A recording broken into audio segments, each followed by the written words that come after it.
দর্শক, এই মুহূর্তে চট্টগ্রাম শাহ আমানত বিমানবন্দরে আছেন আমাদের প্রতিনিধি শাহাদাত হোসেন।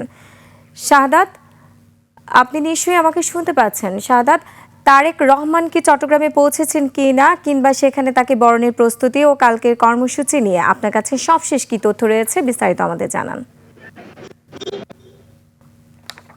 আমি এই মুহূর্তে দাঁড়িয়ে আছি চট্টগ্রাম আমানত বিমানবন্দরে।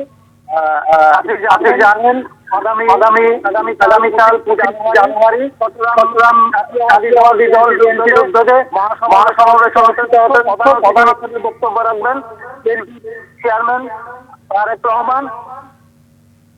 উনি আজ সন্ধ্যা 7:30 চট্টগ্রাম বিমানবন্দরে ঢাকা থেকে অবতরণ করবেন। চট্টগ্রামে বিরাজ করছে নেতা কর্মীদের মধ্যে আনন্দ উল্লাস। আপনি জানেন 2005 সর্বশেষ চট্টগ্রামে সমাবেশ করেছিলেন। শাহাদাত, আপনাকে ধন্যবাদ। দর্শক, চট্টগ্রাম শাহ আমানত বিমানবন্দর থেকে সেখানে তারেক রহমানের চট্টগ্রাম পৌঁছানো এবং বরণের প্রস্তুতি কিংবা কালকের কর্মসূচি নিয়ে বিস্তারিত জানাচ্ছিলেন আমাদের প্রতিনিধি শাহাদাত হোসেন। চলে যাচ্ছে।